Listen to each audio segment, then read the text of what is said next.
constante quanto o campo de monopolo, né? Você precisa derivar isso aí. Certo? Então, o potencial é dado por esse aqui, né? Dipolo.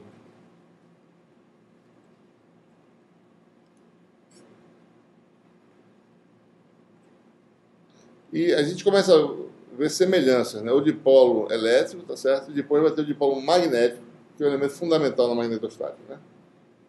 Como lá não tem um monopolo magnético, o primeiro termo real da natureza, que a gente conhece, natural, é o dipolo magnético.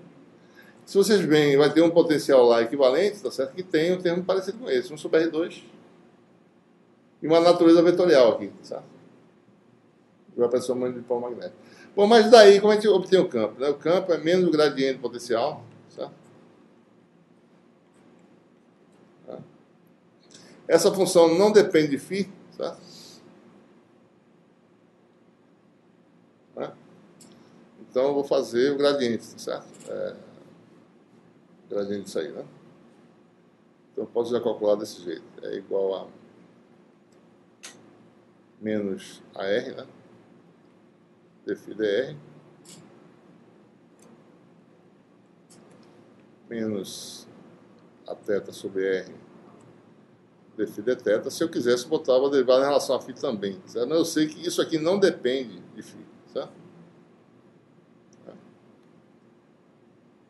Bom, derivada dessa função em relação a R vai dar... Derivada disso aqui em relação a R vai dar o numerador, que é constante, né? Não depende de R, né? Vai ficar menos 2, tá certo? Porque a derivada de R é menos 2, dá menos 2 sobre R3.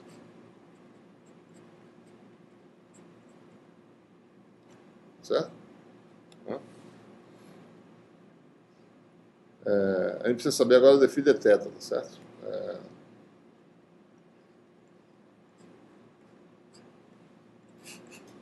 Ora, dφ dθ, esse termo aqui, se eu olhar aqui, né? Não depende de θ, né? Da variável angular, certo? Então é 1 sobre 4πε0 R2 d dθ, produto escalar P escalar na R. Aqui tem a regra da cadeia, onde P é constante. Isso aqui vai ser 1 sobre 4πε0 R2 P escalar, né? Derivada de AR, né? Em relação a θ, né? E quem é a derivada de AR em relação a θ?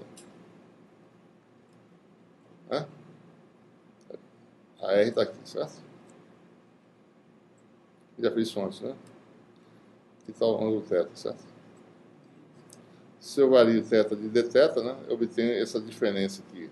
Esse vetor de diferença, que é o d a θ, né?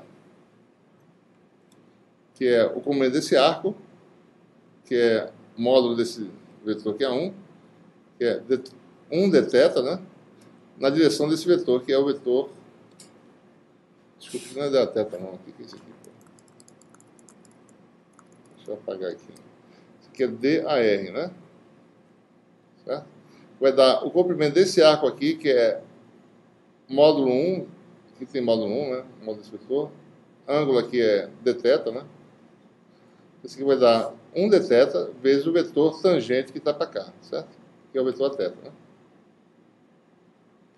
Isso aqui é a derivada de AR. DAR é igual a dθ a θ. Se DAR dθ vale a θ, né? Isso aqui dá 1 sobre 4πε0 R2 P escalar a θ, né? Certo? Então você tem o gradiente, né? É igual a menos... vai dar 1 sobre 4πε0. Tem um R2 daqui e tem um 1 sobre R daqui, certo? Dá 1 sobre R3, tá? Então dá 1 sobre 4πε0 R3. Observe aqui, né? Derivada aqui, menos com menos dá mais, certo? Tem outro menos ali, né? Então isso aqui vai dar 2 P escalar AR, né?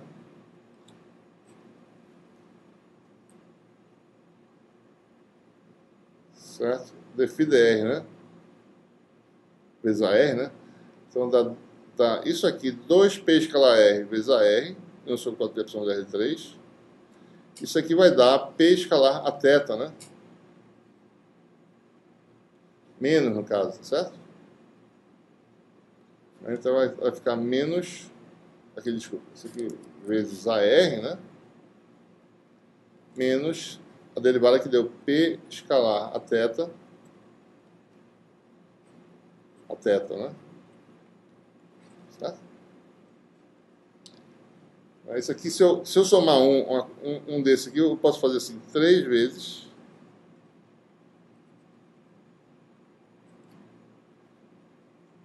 somo essa quantidade e subtrai uma. Vai ficar menos, e combino com essa outra, menos P escalar AR, né? Mais P escalar a θ, né? A θ. Certo?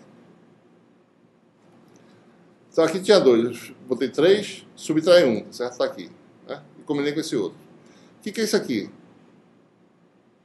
Isso aqui é a decomposição do P em esféricas. Ou seja, isso é o próprio P, tá? Né? Pega a vetor polarização P, né? Ele só tem componente radial e componente na direção θ. A componente radial quem é? Pode escalar dele nessa direção, vezes esse vetorzinho. Nessa direção vai ser P escalar a θ, vezes esse vetorzinho aqui, que é o θ. Né? Então isso nada mais é que o próprio vetor P. Né?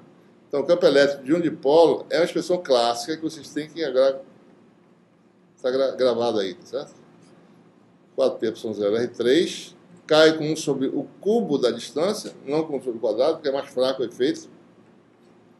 3P escalar AR vezes AR, né? Menos P. Tá? Expressão clássica, né? Ela é tão importante quanto o campo de um monopolo, né? Que é um campo radial. Esse é um campo que tem comportamento diferente. Por exemplo, torção de dipolo, né? Se você está sobre o eixo de dipolo, tá certo? Isso aqui é um campo que dá o AR igual a Z, né? Nesse eixo aqui, né? Sobre o eixo de dipolo, tá certo? O AR vale a Z, né? Isso aqui dá o quê, né? 3P escalar R dá próprio P, tá certo? Isso aqui é AZ, dá P a Z menos P. Que dá 3P menos P, que dá 2P. Então, nesse eixo, é como se fosse uma carguinha positiva aqui, tá certo? E uma negativa aqui, né? Par de cargas, sistema neutro, né? E tem um momento nessa direção, tá certo? Então, aqui o campo faz isso, tá certo? Aqui o campo faz isso, né? Chega aqui, nessa carga, né? Certo? Quando a gente está falando fora dessa região, não está preocupado com o que acontece aqui dentro, certo? Mas se você olhar de longe, um dipolo, ele vai ter que tipo de linha de campo, né? Esse tipo de coisa aqui, certo? Nós sabemos muito bem disso, né? Certo? Essas linhas que parecem se fechar, mas na realidade não se fecham, né? Um dipolo elétrico e um dipolo magnético tem linhas de campo muito semelhantes. São exatamente essas linhas que a gente está desenhando aí. Né? As linhas se curvam, fazem isso aqui. Né? Certo? Então, o campo elétrico tem componente na direção da θ, né? E na direção radial, certo? Varia, né?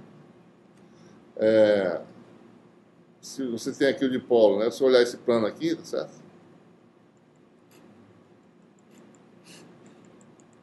For ver o campo, né? Olhando para a expressão, tá certo? 3P escalar R, né? Ou seja, aqui o R faz isso, né? P escalar R dá 0, tá certo? Então você tem aquele termo lá, 3P escalar AR, né? AR menos P, né? Esse termo aqui é 0, porque AR escalar P dá 0. P faz isso, né? Então só tem o termo menos P. Então o campo está no sentido de menos P nesse plano, no plano que corta o dipolo no meio. Ou seja,